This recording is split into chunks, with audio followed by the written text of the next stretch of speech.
It's pretty straightforward, bro. Wait, what'd that just do? I think synchronizing. Oh, that was ready. That was to go. Oh, you said something about the synchronization of the camera. This always happens too before the podcast. Like it's like chatter, and then Right. like he edits it, and then it goes in. Yeah.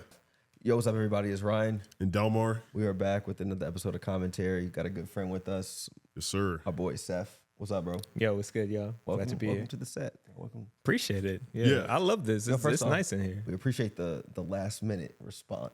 Yeah, actually, Yeah. Appreciate I it. texted Seth like last night, like, yo, my bad, by the way. We got some time tomorrow night to come to the studio. He's like, Yeah. I'm like, oh, you text back so fast. I was like, yo, this is a bet. It worked out. Like, it worked out. It worked No, out. it's dope. Live it. No, we appreciate having Yeah. you, bro. So first, what we like to do, and as you know, right, this show is really just about creatives, creativity, the business of, gaming, culture, content creation, anime, the whole nine. You and I met, I guess now going on 3 years ago in Atlanta when Riot was involved with the Kickback. Yep. Love what you're doing now, from DREAMBASH to your whole DJ career. And I'm like, your little side quest you be going on there. So that's pretty dope to watch. But we wanted to have you through, bro, and just like, give us some background of like who you are, and what's kind of led you down this path and journey. Yeah. So, like I said earlier, I'm Seth Smith.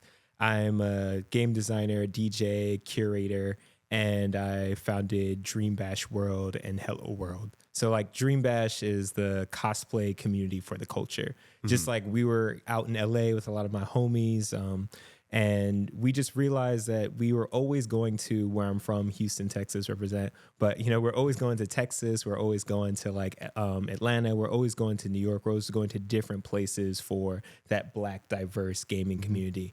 And everybody would always fly out there. But when we came back here, it was like crickets. So, 1 year, I just had this concept to start getting that going. And, I ran into some really good people and somebody else, my brother, who also had like a similar idea. And then we just came together and we made DreamBash.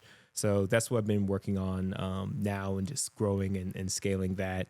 Hello World was just like a diversity and tech entertainment mixer. I just wish somebody had told me before I got into the game industry what it was like to navigate kind of like the maze of microaggressions, what it's like to work really hard and not see your work get the same shine, to have like just to be in people, have like companies involved with you but not invested in you, not invested in you growing over time. So I just wanted to get a group of like professionals, Black and diverse professionals in the tech industry, to have those conversations. We have a lot of hero panels in tech. We have a lot of, I'm Seth Smith and I work at this game company or this and that. But we don't have a lot of panels where it's like, actually, as a Black person, as a diverse person, it's really tough to navigate here. And it feels like we're constantly fighting for the space to shine and to support our communities. So I just wanted to create a panel like that. And then outside of that, I DJ, of course. I DJ for both of those events. Fantastic.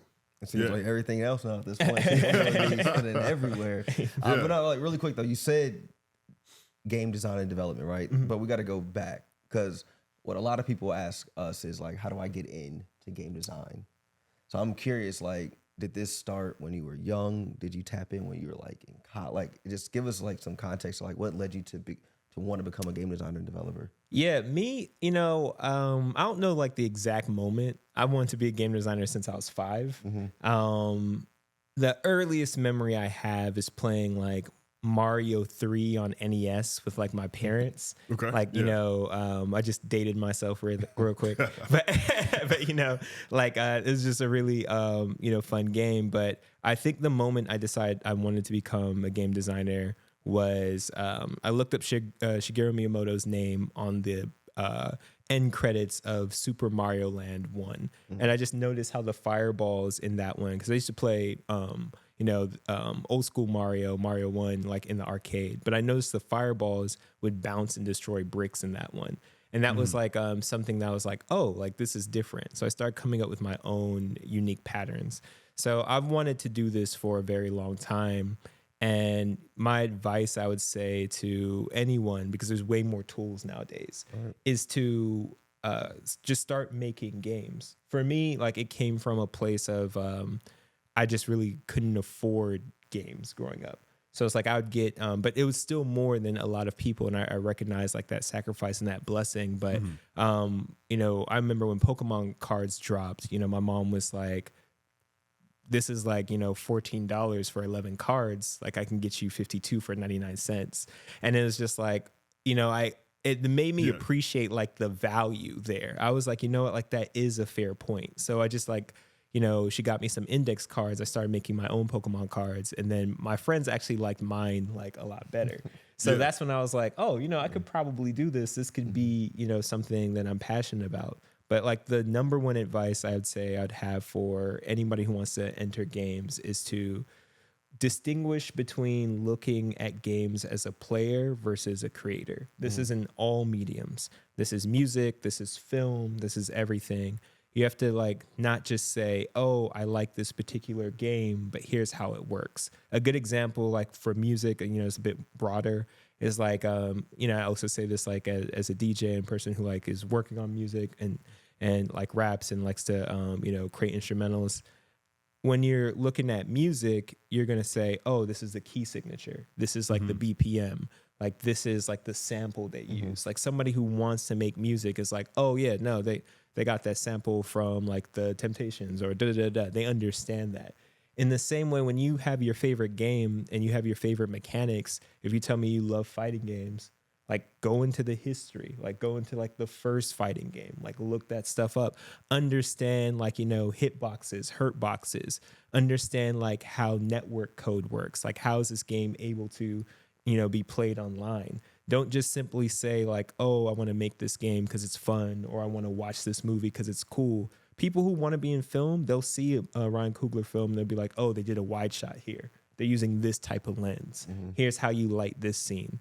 So like that is like when I really start pulling at any, because I try to help and mentor a lot of young people. That's when I start pulling at like, do you enjoy playing this, which is perfectly fine, or do you want to create this?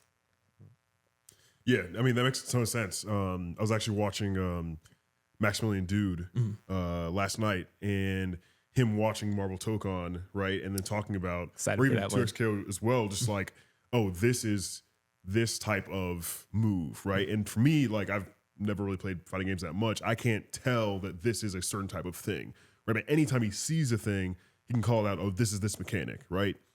So I see what you're saying of like, the, you know, if you're interested in this medium, right, you have to understand that, and like him being able to say, oh, in SF2, right, this is how it was, right? And so if you have that kind of history of knowledge, especially within fighting games, you can be, you know, more of a force from a creative standpoint of like, hey, like here's how I would change this thing or whatever would have you, right? So yeah, it makes a ton of sense. And again, like the Ryan Coogler, right, like him walking through like, all right, we're shooting this for IMAX. This is why a 70 millimeter, it needs to be here. 65 is here, right? So it kind of opens it up more, right? So yeah, I mean, it makes perfect sense to me. Yeah, like 100%. If you love any type of art, and we did this at art school, I went to Savannah College of Art and Design.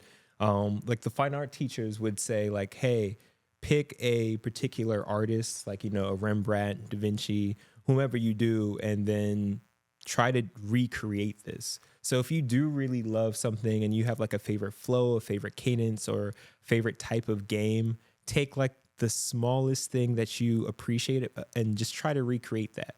Whether that's like a camera angle, whether that's like the physics, the platforming physics of a platformer, whether it's like animation, a menu screen, find something in whatever you love, whatever medium it is, and just try to recreate it and then put your own spin on it. Yeah. I thought I wanted to make games until I realized you had to write code and do math. I was like, I was going to follow that. Yeah. I'm a participant. Yeah. Did you go in Savannah or in Atlanta? So I went to the Savannah campus. Okay. Yeah. But I interned in Atlanta at Georgia Film and Media. And one of my good friends, he went to the Atlanta campus and did his master's at the Savannah campus. He's actually a part of this whole like little community thing. I'm gonna link y'all. That's pretty dope. I also want to say real quick, you don't actually have to like, you know, code and do math if you want to do game design. It is helpful. Would have been nice to know this when I was younger. You know, like when you're younger, like you're just fighting the battle of not only trying to get in. And first off, we didn't even know about this when I was younger, like to be no game designer. But you was just fighting like, why are you playing the game? That was the internal household fight. Yeah. All the time. Let alone Right. talk about knowing that you don't even need to do the thing that I think you need to do in order to be a game designer. Yeah. Like, wait, talk about that. What is Yeah. that? What is it? Yeah, actually, Yeah. could So- you walk through like what for a game designer? It's probably like a pretty broad role. Like which there's probably a role that is like this specific thing, maybe it's CG, and then this person does more like animation, right? Like, could you walk through like what the different roles are? Yeah, absolutely. So the way I approach or explain to people like making games is like if you're creating a house, I feel like the designer, in my humble opinion, they're the architect. They're laying out the blueprints. The the coders, the programmers, they're the construction team. They're taking those blueprints and they're assembling that. And then, everything else for me, like in terms of like how the house visually looks, the aesthetic, like, the interior designers, if you will, to me, that's like the artist, that's like, for this is how you experience that. So, there's a lot of different aspects of design, but we've all as kids have designed something. Like we made our own house rules to Uno. I know Right. Yeah. y'all made Yeah, house yeah. rules to Right. Uno because I've never played the same Uno Right. at anybody's I house. play whatever version allows me to win. Exactly. That's the version we Yeah. fucking. Like, whatever that is. Yeah. Whatever's not on the box, that's the rules. You know?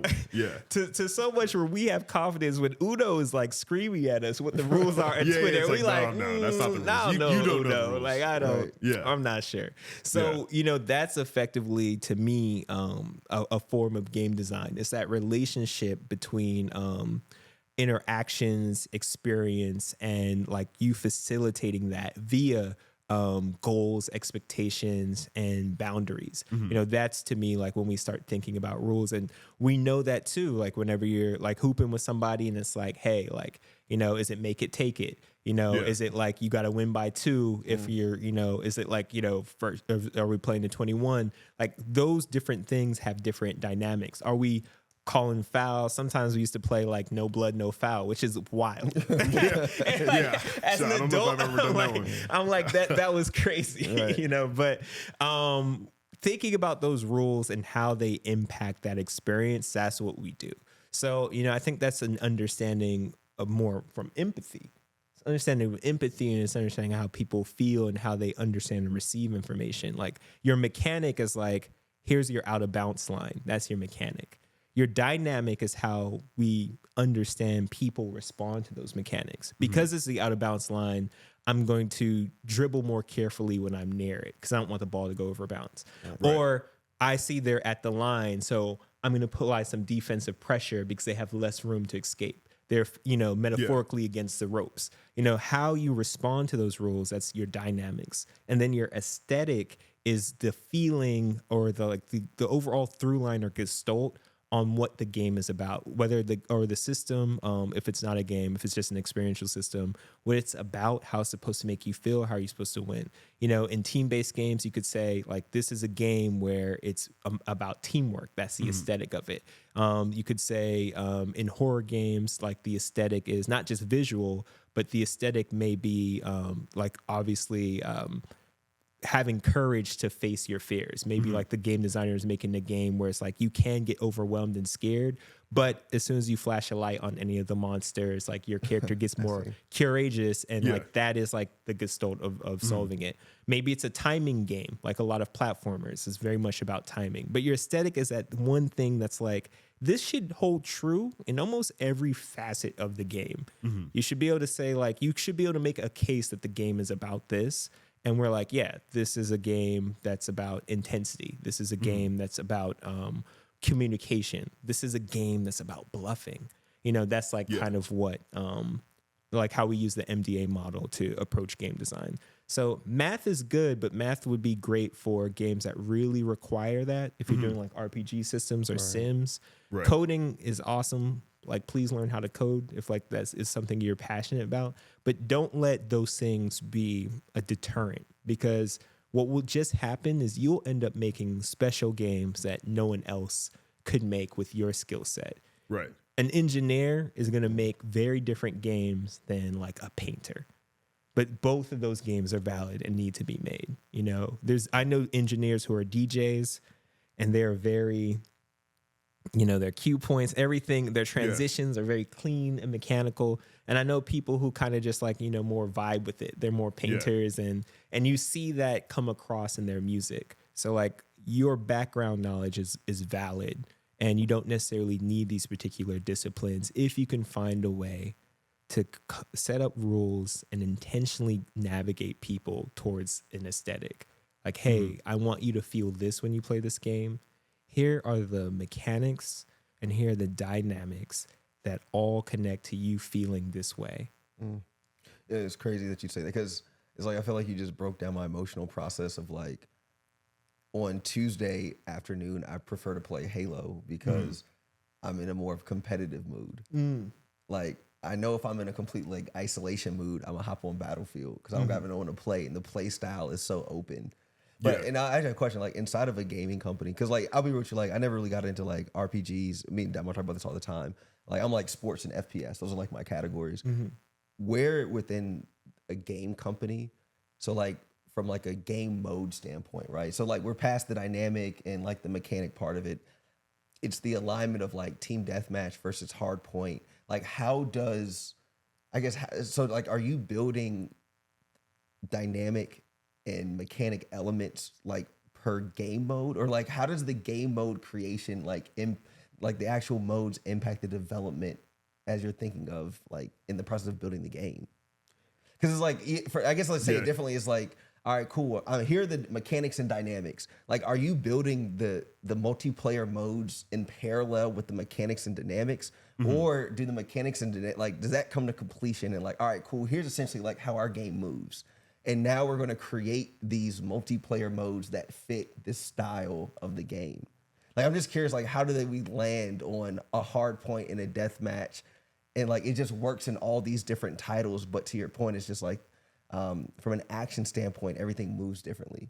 I'm just curious, like, how does the strategy of what game modes align to the game design and development standpoint? Yeah, I think like these are things that we all, in some sense, intuitively know.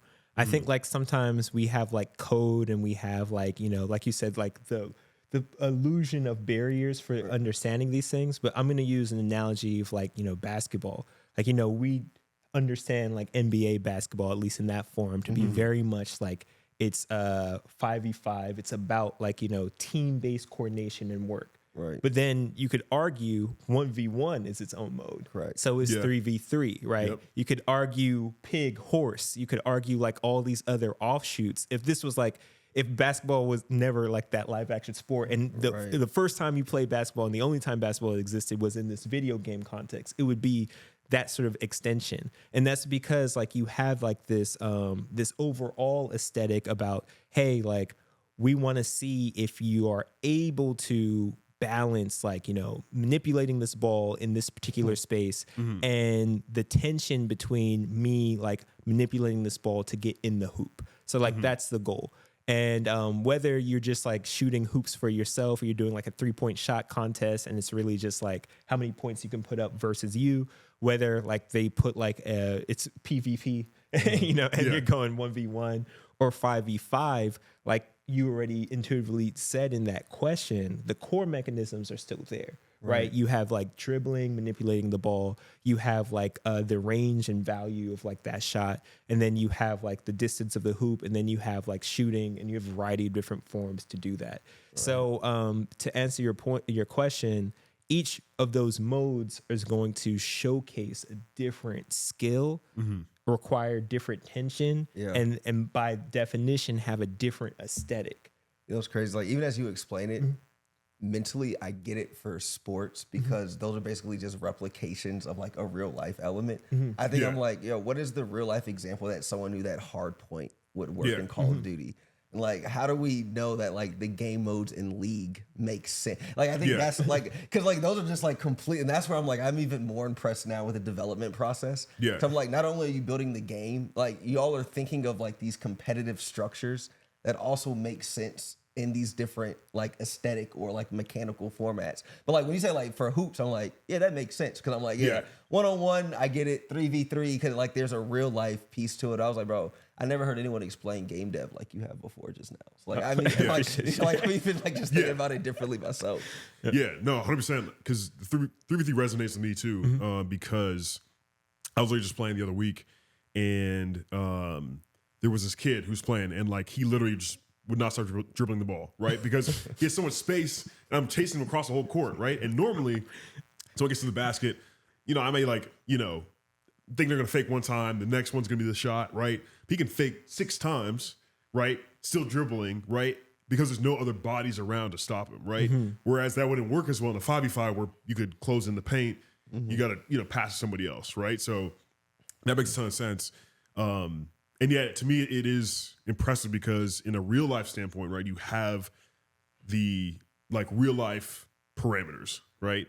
But for the game, it seems more like you've got to have more of an imagination to think of, all right, what parameters are we going to set first, right? And then create the stuff in between, right? Which what you're mentioning is the designer is probably more of the setting of those boundaries, and then like, all right, the team's getting in there and like figuring out like, all right, how do we like create things within? Like, I guess maybe to clarify, even like help me to conclude this thought because it's not close for me. Yeah. So as a game designer, are y'all responsible for like game modes? Yeah, that's typically it's like its own team in some larger studios. Got you. But if it's smaller studios, like you wear a couple of hats.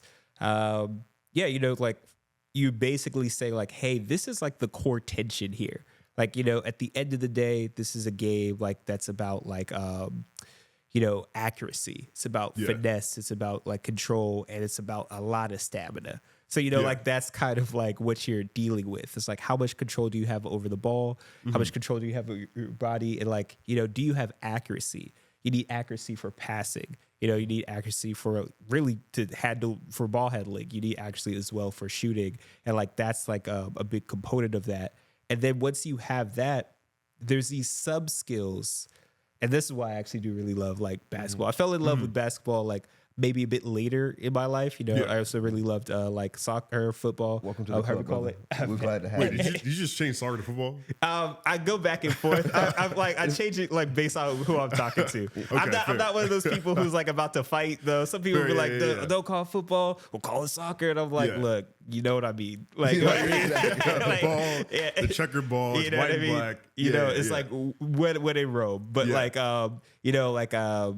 for me, I love the intelligence behind like soccer and like basketball. What I really appreciate is each of the sub skills. Those are games that I really like too. When it comes to competitive games, the sub skill of like you could just put all of your your talent points into dribbling and still be like really, really effective. You could be like, doing like, passing off your elbow and like, basically put your points into passing. You could like master like range shooting. You could master like mid range, defense is this whole other art, of course, like IQ and understanding like court awareness. Like there's so many different sub skills that you can specialize, and you have that role diversification, and you see that in a lot of combat team games. You see that definitely in RPGs, like, hey, I'm just going to min max and be a healer or be support, etc. So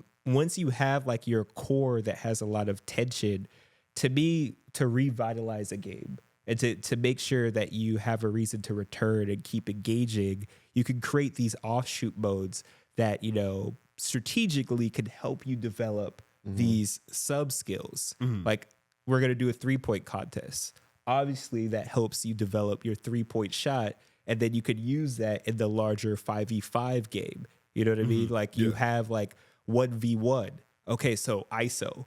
Now it's like, you know what? I feel like people always get by you. Let's go play some 1v1. There's like these other modes that are helping you do that. You have your trick shots, you have your slam dunk contests. Right. It's like the specialization in basketball for sub skills is so vast, and each of those are so compelling that you could just watch those. You could just watch a dunk contest, a 3-point contest, 1v1, and there's actually a hunger because you only see a lot of your favorite athletes in this 5v5 context. You kind of sometimes wonder like, oh, what if there was a 1v1? Who's really good? And when you get to that point, that's when your game has enough depth to create these offshoots. So it's not creating modes for mode's sake, in my opinion. I think like when you can create modes that develop skills that feed back into other aspects, that's when you have a good ecosystem. And that also starts to develop the community, because like within that, people identify with like, I prefer, and like it's like Halo, I prefer Slayer versus like objective games versus free for all. And it's like it's interesting, it's really dope that the way that you're explaining. I think it gives even like people a lot of context to like how and why they choose some of the titles that they play. That's why like the development of any process, I think it's important to understand, because it helps you be more intentional and understand like your own decisions and kind of like why you're going about that. So I'm just curious, like in your span of game dev, what are some of the titles you've worked on? Yeah, titles I've worked on. I'm just gonna go in like chronological order. Professionally, titles I've worked on, a couple of titles you haven't heard, so I'll just say like what they are. I worked on like a Facebook game that was like it was like a hidden object Facebook game. I worked on a hospital, like a simulator Facebook game. I've worked on a couple of mobile games, also some hidden object games. Worked on some casino games. I've worked on Yahtzee, that was like a mobile game. I worked on a wrestling-based puzzle match 3. I then went to this company where we were doing a lot of IP-based games. So like we were like working as like a central design team to assist other external teams.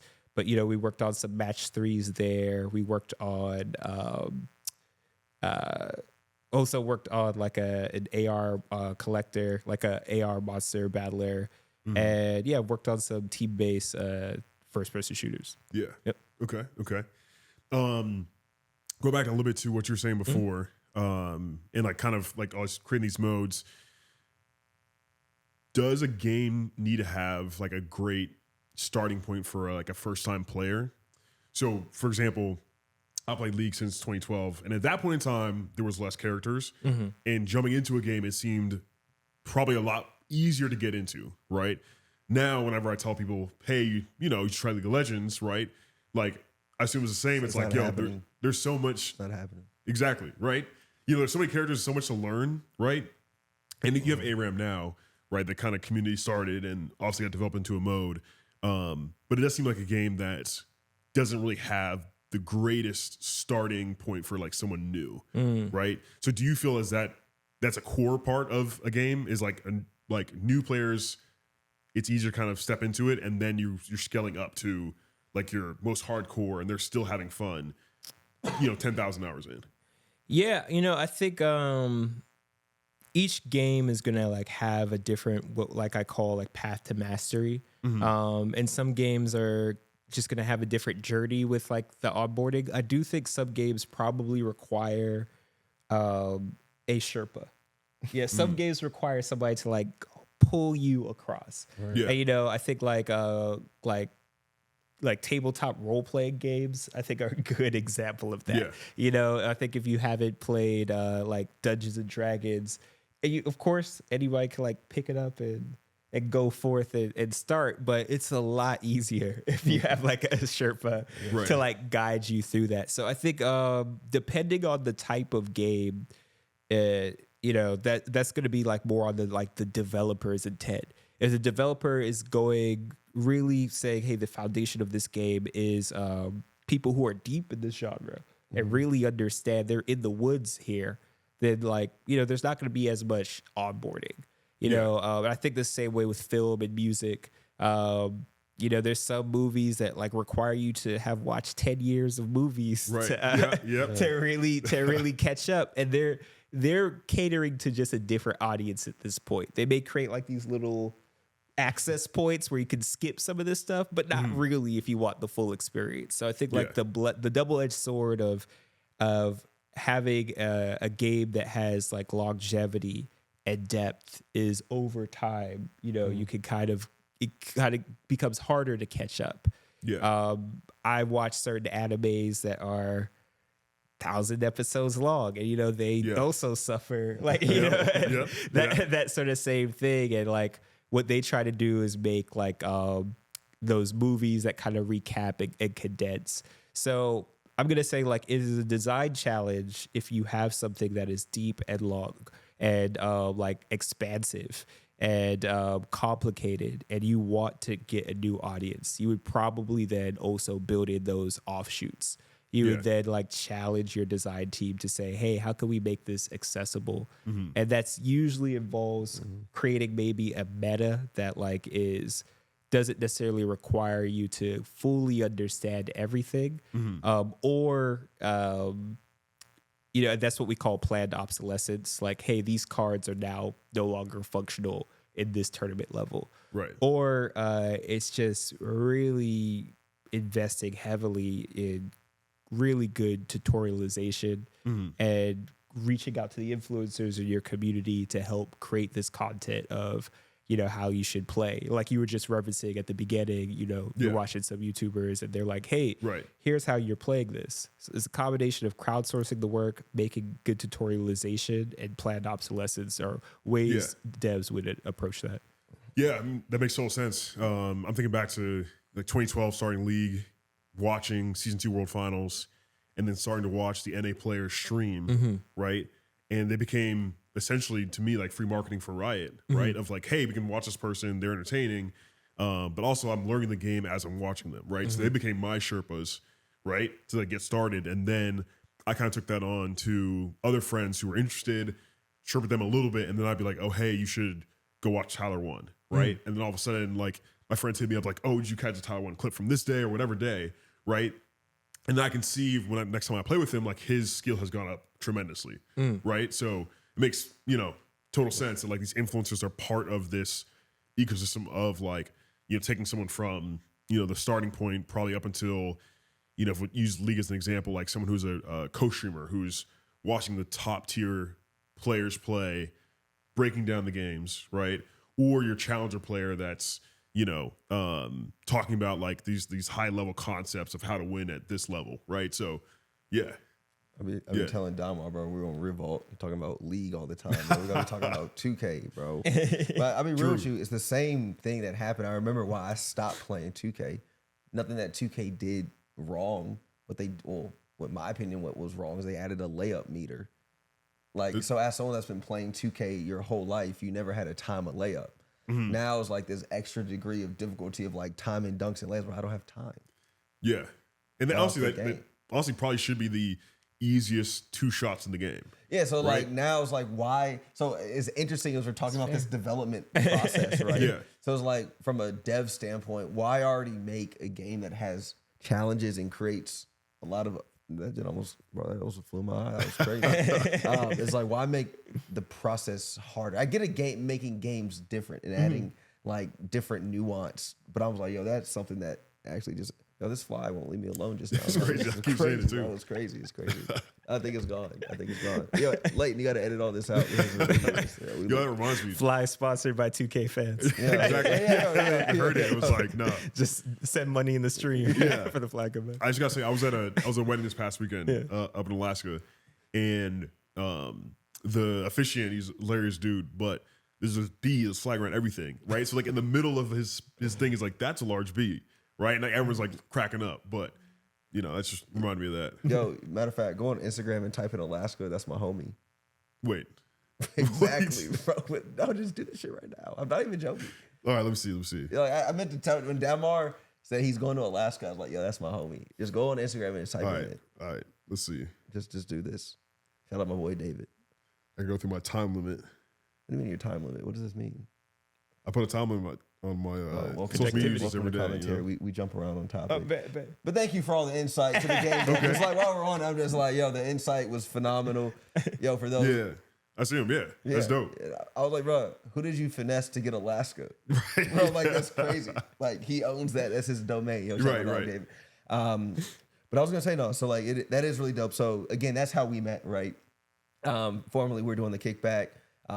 Publisher was a huge partner of the program. Seth and I met. The reason we even got plugged in with them is at the time we were like trying to help more Black and brown students become game designers and developers. And so there was this mentorship program. And so from there, bro, I just remember shortly after probably we met is when you started kind of like the DREAMBASH journey. Most recently, I know that we've tried to support as much as we can, and we're just like, Appreciate it's you. been really dope to watch the growth. So I know you talked a little bit about how the community came to fruition, but like the growth there now, and now you got a little bit time, effort, and energy. So I'm just curious to see like, what are your plans for the DREAMBASH community like moving forward? Yeah, I think like what we want to do is like our whole goal this year was like to really lean into the community and really find ways that we can help support other people and their ambitions, their dreams, their visions, things that they want to do. So like that's like I think really just like at this stage, being very intentional, like listening to the feedback we get from people, figuring out like what's the best way to show up for our community. Like I am just really grateful for like the team that we have. Everybody, we call ourselves Team Bash, but like, everybody that has helped support the movement. And, for us, like what we're looking to do is just prep for our 2-year anniversary. That's going to be during LA Comic-Con, September 27th. So we are super excited for that. We have a comedy show coming up on July 31st, Thursday. Okay. We're raising money for our homie Roxy Hayes, phenomenal comedian, musician, who's just about to undergo some surgery. So doing like a charity comedy event. And then we have another influencer birthday on August 9th. So yeah, we're looking forward to promote that. We're still like locking in the date, but yeah, we're looking at August 9th. And then we have a couple of other collabs with some homies. We're doing like a Radio Disney type event with our homie Rose God, phenomenal DJ. And yeah, we're looking to continue to collab. I think for me, like I've always wanted to, again, create more spaces for our people in tech and entertainment. So like bringing back Hello World around September, and then continue to have like these diversity in tech talks, as well as doing that in concert with DREAMBASH. And then we're looking to create our own stories and start, creating our own like works of art to help support the community and to build that with people in the community. So like that's our main trajectory, is to start making, original games, original content, original films, and doing that with the support of the brilliant people we met at Hello World and the like amazing, passionate, genuine people we met at DREAMBASH. We want to make sure we create content for that community. Yeah, I have a quick question. So as someone who's building something for us, by us, how do you feel when other organizations that are not us create events similar to a DREAMBASH that leverage anime and hip hop, but they are promoted as urban nightlife? First off, bro, I want to talk about this for a minute. I didn't know the thing I did on Saturday nights was called urban nightlife. To be honest, neither bro, did I. that was the first time I was like, no, that's what it is. Oh, Yeah, we're not urban. lit. No, we're urban nightlife. It's crazy. I'm like, that's the most politically correct term I've ever heard from like a section and get a few bottles I've ever. Yeah, so I actually want to talk about that because like, fair. I text Dalmar about this as soon as I think you know what I'm talking about. Do you know what I'm talking about? Let me know. Like, no, I don't care, bro. I'm just talking these days. Me and Chris talked about this. They're like, yo, we need more perspective. I was like, I'll be to back. We just went to the Nani event. Oh yeah. Right, the NRG event. It was a dope event. Don't get me wrong. It was cool. But on the flyer, bottom right, urban nightlife. Yeah, and for context, right? Like obviously it's a anime event. There's hip hop being performed. There's Super Duper Kyle. We had Troop Brand. My boy Troop was supposed to trap sushi in them. Was up I there. think Renee, is it Kudo? Troop's good people. Yeah. And so there's a lot of black artists on stage, right? But like, what is the urban nightlife part mean other than that? Like, it's like you have like gaming, live music, and DJs. Yeah. Urban nightlife. And I'm like, what the fuck is that? Yeah. Like, in the room, me and Dalmar are like, what part of this? Like, we're trying to point out the urban nightlife. Like, you can see the arcade competitions because there's arcade cabinets. Right. Like, where's the urban nightlife? Yeah. And like, you know, if you have, which was before they had before, Kid Laroi is up there, right? Is that urban nightlife? Because I don't think I saw urban nightlife on that flyer when the Kid Laroi performed, right? And so that's what, you know, black people. Exactly. Like, we have black people on stage. This is how we specifically say this is for black people. So I'm curious, like, now as an event producer, because I'm seeing it, right? As you know, coming from Atlanta, there's Trap Sushi. Yeah. Up north, you have Blurred and Blurred Con. Out here, Land Party too. Land Party. Well, that's further north. That's like DMV north. Further north, right? You have Land Party. But now you're starting to see, this is like why we did this podcast, bro. People are starting to see the economic and business benefit of the audience. Yeah. Right. So I would foresee that there's gonna be a lot more opportunities where brands that can access the community. Oh, I'm sorry. Well, in this case, brand access the community, but they're upselling the urban nightlife part of it. Right. And this is where I think it's pretty level, because up until recent history, let's just call DreamCon the first one of its kind, right? That's 6 years old, right?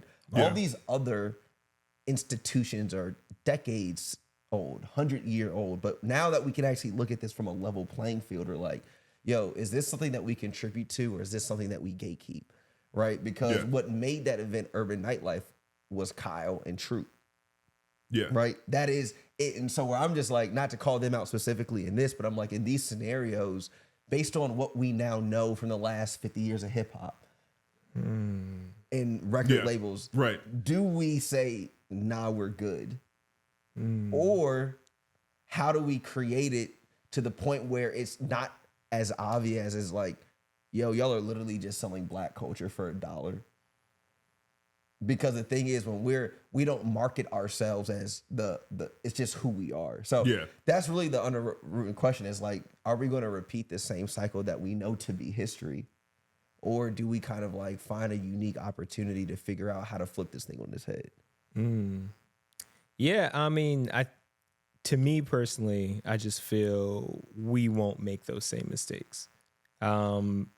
But I'm an optimist, so you know, hold me accountable. Fair. I'm just extremely optimistic at just the resurgence and the revitalization and the importance, the fact that we're even having this discussion of, you know, are we at the table? Are we in the driver's seat of our own culture? Because we always innovate, and then, you know, we see over time, like, it gets obsolete, and like the generational level of gaslighting like needs to be studied. Because I remember just like history was like my favorite subject as a kid. So when people would be like, oh, punk rock, that's not our music. Rock, that's not our music. You know, there's a lot of things they're saying that's not ours, when history like communicates clearly that we were here first.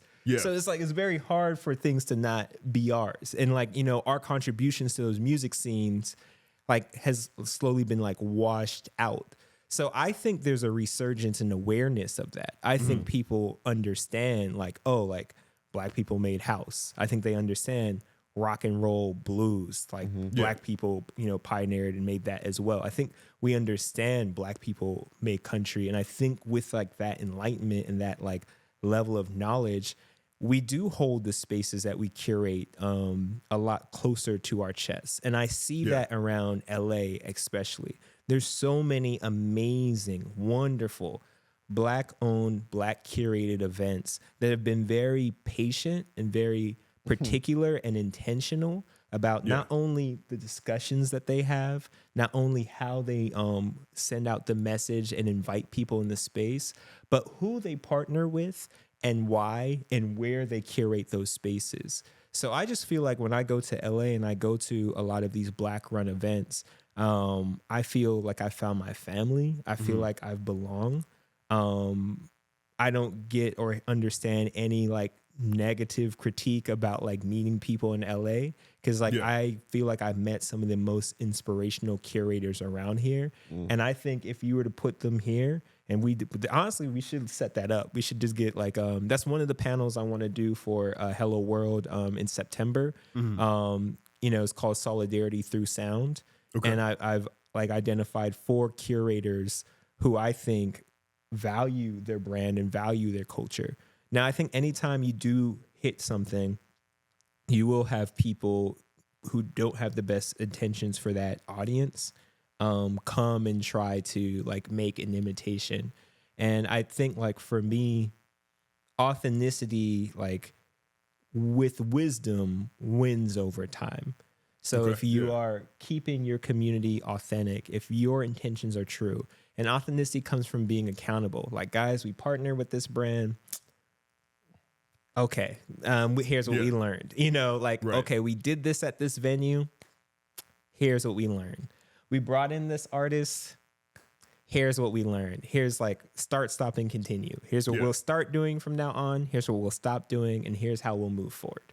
And I think when you have that dialogue with your audience, like they will trust you and they will grow with you because we're all growing together in making sure you protect your brand and your audience. And the people that you reference, like, are we going to make this mistake again? Super valid question. I think as a community, the fact that you can say that means that we have learned. We can reference and we can say like, hey, you remember when hip hop did this and people don't own their masters? Here's what we learned. You remember like when all like histories of black inventors were juxtaposed and compared with like non-black people to determine like their brilliance, where we were always like history always framed us as this is the black so-and-so. This is the black so-and-so. Right. When we actually made these things first. That is crazy. Like we learned from that. So I can't speak for anyone else, and I have like no critique of any other event or anybody else. I will say like I am extremely, and my friends tell me this all the time, very critical of myself, and I'm learning to just like, God bless, give myself grace because I'm growing, we're learning. But I think for me, my values are what community actually is. We're more than a party at DREAMBASH. I almost don't even say we are a party. A party is an artifact of what we do. It's an artifact of our experience. What we are is a community. And a lot of people think, oh, I'm going to do a party. No, like we, at least for us, I can speak for me, we're going to do a community. What's the difference between a community and a party or performance? I go to a lot of events in LA. They're not always communities. The ones I love are communities. Here's the difference. If like I'm just going to make up some random artists. Like if like a random like hip hop artist drops, he's like, hey, I'm in LA for like a few hours. And a bunch of people rush in there. People are elbowing each other to get in line. People are kind of being rude. They're yelling at the door person. They're trying to flex. They're And then when they're all in there, they're like getting their cameras out. You have people in there for different reasons. Some people are in there because they have to get the content, so they have to drop. Some people are there because they want to hand their EP. Some people are there because their friend has a table and they just want to vibe. Like people are there for aligned by interests, but they're not aligned by values. What makes a community is when you're aligned by values. Like we're in DREAMBASH, but respect people. Like 100%. Ask for consent. Understand boundaries. Make people feel loved. Don't make fun of people. We're all nerds. We're all bullied for being weird or people asking too many questions. Even if it's at the table, it's like, you still playing that Pokemon? Yeah. You still Dragon Ball Z needs a Dragon Ball job. Like, even if you're going through that, like we all understand what it's like when people are like, they see a question mark when they look at each other. Yeah. So DREAMBASH is about belonging. Yeah. And then, it's paying homage and honor to the other spaces who are also creating dope things. You know what I mean? So it's just like, how are you interfacing with your other curators in that space? How are you interfacing with your audience? And how are you making sure that we are in control of our space, of our community, and the direction that it's growing in as a tribe? So those are things I hold so dear that, like, I can't say we won't make mistakes because I'm human, but I can say we will learn because I love history. Yeah, 100%. Yeah. I mean, I think to that point, if you are creating a party, right? And you're just, hopping on the moment or the trend or whatever it is, right? You can always be usurped by the next big thing that comes out, the next coolest thing, right? Then, okay, this was cool, but now there's a cooler thing, so we're all going over here, right? But if, to your point, if you're curating a community, right, then people are there because of the other people that are there, right? They have the same interests, values, etc. So we're always coming here, right? Like that's where we want to be. It's not because this one person came through this one time, right? So to me, that's a lot, longer lasting of like legacy, right? Because it's not just the moment or the trend and the people that I hate this the most when I see it. We move at the speed of culture. And I see it on doesn't matter what the makeup of the business is, right? It's either at intersection of or the speed of culture across everything, right? But then when you see it, it's like, oh, it's not really the speed of culture. It's the speed of social media. It's the speed of this is the trend right now. We made a comment about the CEO scandal at Coldplay, right? That's not culture. That's a moment. Yeah, it's a moment. It's a funny thing that happened, right? That's not going to be, a long-term success for your business, right? In past episodes we've had, I've compared, I think, to me, Sprite versus a lot of other companies that intersect with hip hop, where Sprite to me has always been there, right? It's always, been a part of LeBron's upcoming, Drake's upcoming, right? Coming out with new flavors, right? That's kind of around like Black families in the commercials, right? And then there's other companies that will show up, like Heinz Mustard did for the mustard thing that came out, right? It was funny, but are you going to be there tomorrow after the moment's over, So. Yeah, it's funny enough. The Sprite example is you sound like homie from Sinners. Yeah. Oh yeah, y'all got a juke joint tonight. yeah, exactly. The Sprite example is dope because it's actually a black man that did that. Right? Oh, I didn't know that. Yeah, Daryl Cobbin. Yeah, man, Alpha Phi Alpha. Okay, Bro, we love the history. No, he's down. He's there, still active. He has a consulting firm now, but he at one point in time in history, don't quote me on the exact year, but he actually led Sprite's first hip hop cipher, like that black and white freestyle that happened all those years ago. That was his decision, and that's why again Sprite feels that way, because the person that helped bring it to life felt that way, right? And if done correctly, that ripple effect goes on for decades. And now, Sprite, you can say, is for the culture, and it's like, but it's like, why does it feel that way? It's just how they authentically have always shown up. Yeah.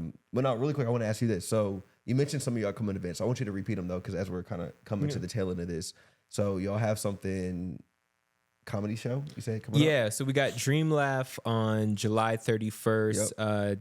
Charity event for our homie Roxy Hayes. We want to make sure we support Where's her. that at? That's gonna be we're gonna reveal the venue next week. Okay. Yeah, but we sometimes kind of wait for that. bro. My brother. No, it's all good. Yeah. No, that's a good We question. can put it in the caption. But- when we post it. Yeah. But LA for sure.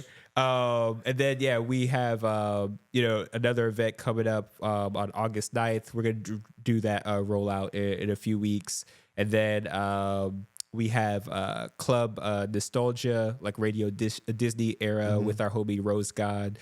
Again, phenomenal DJ. That's going to be at the Peppermint on August 23rd. And then we have our 2-year anniversary. Wow. Yeah. Congrats, man. Congrats. September 27th, LA Comic Con. All right. And that's going to be a Dream Bash event? Yeah, it's going to be a Okay, Dream Bash event. Cool. Yeah. Now, it's crazy. I was going to talk to you about this, and you. I want to try and do something that weekend, not large at all, compact. Yeah. I got you. Let's figure it out. Yeah. Question: have you ever been or seen Zero Lounge in Hollywood? Yeah, I've seen. I haven't been yet. Yeah. Yeah. Have you all ever considered that venue? There's a list of venues that we take a look at. Okay. But so we tend to be open to anything.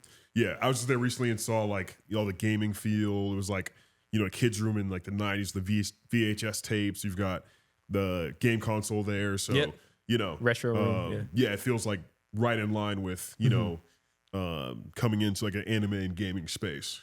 So yeah. Well, no. Well, look, we want to say we appreciate you again. It was a last minute request. Yeah. Honestly, now just the way your community is built out, I'm sure this will not be the last time that Dream Bash and the Dream Bash extension family will be involved in the commentary. network. But nah, bro, like you said, we wanted you to come through, tell your story. I personally think you're doing some really cool stuff. I thought honestly you were older than 2 years. So like even in 2 years, just like to see the growth, I think that's dope. Appreciate One thing you. I also say too, just before we close out, you talked about like the party scenario. Like what I always appreciated, yeah, it's definitely not a party because you always have like these really dope curated themes. So like I just think what's really unique, you've already said this, but like it's the intention behind the things that y'all are doing. And it's not just like, yo, pop out. And I think it gives people, always like to say the value that I think that we aspire to provide is like the value of being understood. And I'm like, that currency I think is going to be extremely important, like now more than ever, while people are being isolated and separated. And I was like, y'all just do a phenomenal job at like making people feel like they understood or like you said, belong at the end of the day. No, yeah, appreciate it. I think that's ultimately like what it's all about. You know, I have like a really, really great just family of people out here in LA. And, you know, that's part of like Dream Bash. Like, you know, the team, like our team bash is like we all wanted to do something where we can also meet each other and meet other people like ourselves. For me, like when I think about Dream Bash, if you're coming into, you know, this area and you love games, you love anime, you love cosplay, where do you meet those people? You want to work in that field, Right. you want to grow, like where do you find those connections? So for us, like it's very important that you have that space so you could build, so you could pursue what you're here for. It's very easy in this city to get lost in a lot of distractions, to forget why you came from, where you came from, and why you came here. So, you know, our hope as we do this is that the people you meet at Dream Bash are your future, like, co-founders, your significant others, your best friends, your community. We definitely want to make sure we're there for you and we continue to grow together. And that's just something that's always been very important for us. And yeah, I'm just very grateful for the Team Bash and everybody involved who allows us to pour into the city, because the city and the communities we met here have done so much for us. So for us, it's our way of giving back. Yeah. And before we get out, where can people find you? Oh yeah, you can find us at Dream Bash World, helloworldmixer.com, Seth S. Smith, and that is my personal IG. And yeah, I think that's and then, you know, we have like a good list of like people that I do really respect that I want to shout out to. Scuba Must Prime, like DJ Naysay, Tiger the DJ, and you know there's plenty more, but like, you know, there's tons of people that I feel have really showed up like day in and day out to support Dream Bash and to be a part of it, and to just help us continue to grow. So you know, that's like, for me, those individuals like mean so much to me and have helped me as well. And you know, also shout out to my homie Yale. Yeah, there's just like, I can go on and list the amount of love that like this community has received. So yeah, you can tap in with us at any time, and we hope to see you at the next one. Yeah, and one last thing we like to do is carve out. So this could be anything that you've watched recently, book, anything. Doesn't have to be like related to anything Dream Bash, but just like something that the audience should check out. Something that the audience should check out. Could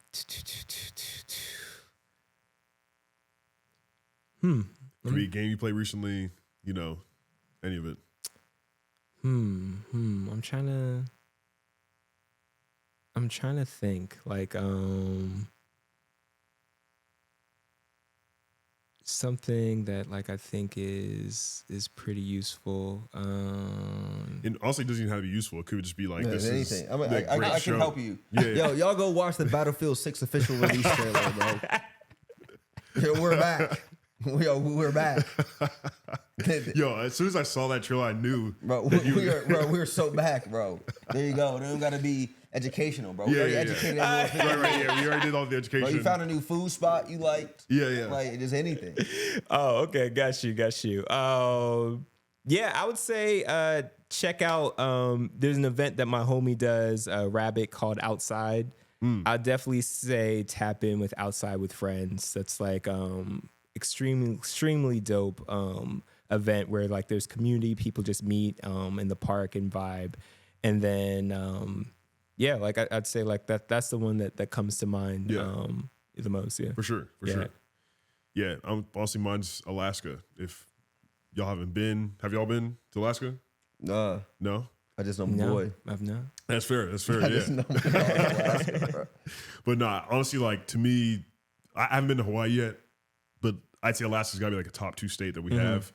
Just the nature that's up there, just the views, even experiencing like the sun going down at 11 p.m. Right, and really not till like 1 a.m. Right, so you're out there dancing 10:30. It feels like 7. Right. I think it's something that everyone should experience. So, you know, yo, you know, True Detective. Yeah, This 4th season that just came out is this part of Alaska. It's based on this part of Alaska where it's night all day for like a month. yeah, okay, yeah. And like the sun actually doesn't. Yeah, come the out. opposite side in the winter It's like time. the opposite Yeah. side. So like that's what the 4th season of True Detective is about. Like this, the whole night country. I think it's called. Yeah. All right, bro. Oh, also, one of my favorite games of all time is Chrono Trigger. I gotta say, like, I think everybody should play Chrono Trigger. Yeah. All right. There you go. There it is. All right, y'all. Well, we appreciate you. Commentary. We'll be back next week. We catch you. Peace. Peace. Out.